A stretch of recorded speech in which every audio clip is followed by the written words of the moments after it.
Hey guys, this is Metallagamer here. Today I'm bringing you my review of Wolfenstein: The New Order. This is the latest game released by Bethesda, ID, and Machine Games. Wolfenstein: The New Order is the 9th in the series of first-person shooters released by ID, and this one is out for Xbox 360, PS3, PS4, and Xbox One, as well as PC. If you buy a new copy, it comes with a beta code for the new Doom game. So if that's something you're looking forward to, make sure you buy a new copy. You don't want to be out of the loop when this comes out. For Xbox 360 and PS3, it does require an 8GB install.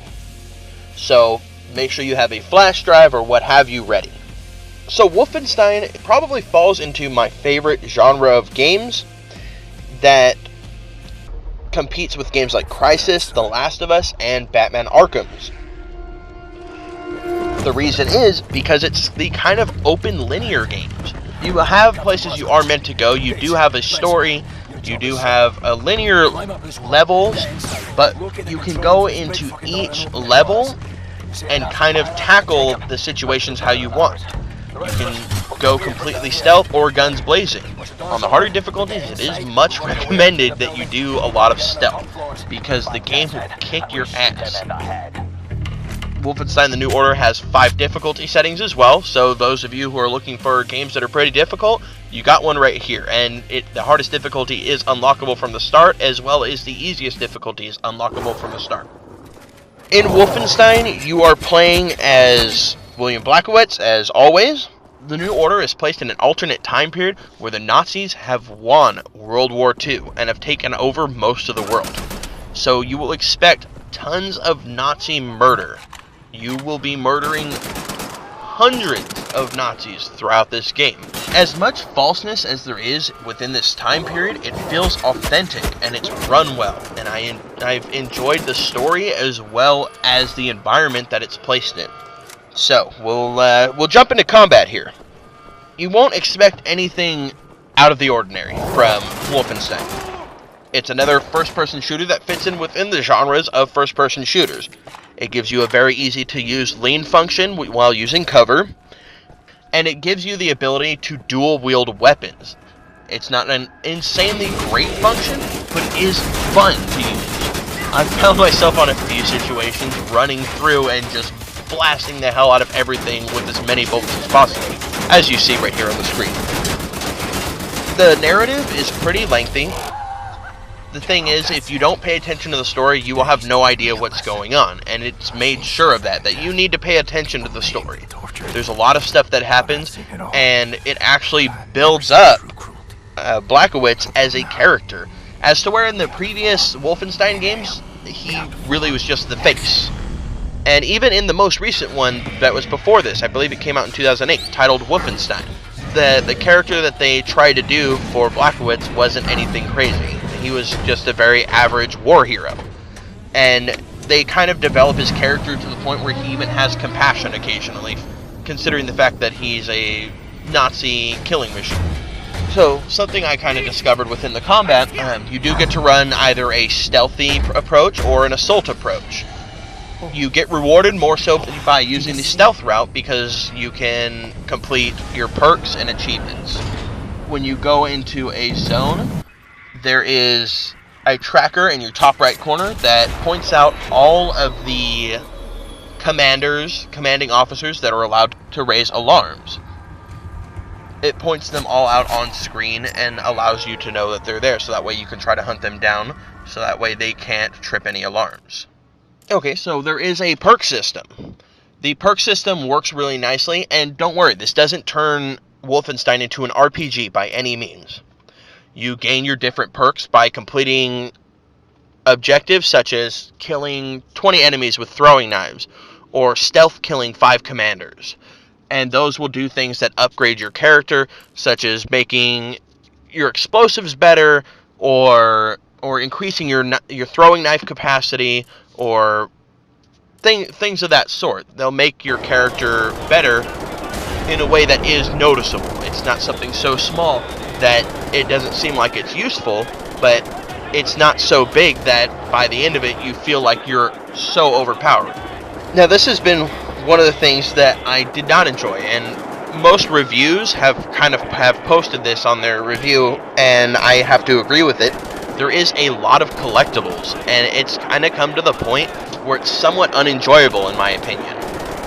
You find these codes for your Enigma, so that way you can unlock additional game modes, and there's collectibles like the lore, which allow you to discover more about the world. Just the general like files, a manila envelope with some classified files for some items, like some golden items. And the collecting does become a bit tedious. So after the first or second chapter, I really just kind of stopped looking for them because I didn't care enough to try to look for them. Because in these open world areas, you can spend hours searching. And it got really boring really fast. So I stopped searching for them and I just continued playing. Also, for me, this was a huge, awesome point. The guitarist for Meshuggah has played some of the music in this game. I will link it also to my channel. But you can hear Meshuggah. It's so awesome because there's not enough rock or metal or anything along those lines in gaming nowadays. Games like Call of Duty, they use Eminem to advertise their game, as to where, you know, these hardcore games are still using metal, which is what needs to be done. Because metal is more fitting of some of these games than a lot of, like, rap or hip-hop music. Not saying the rap or hip-hop music is terrible. Some of it is, some of it isn't. But I don't think it has a place in hardcore games.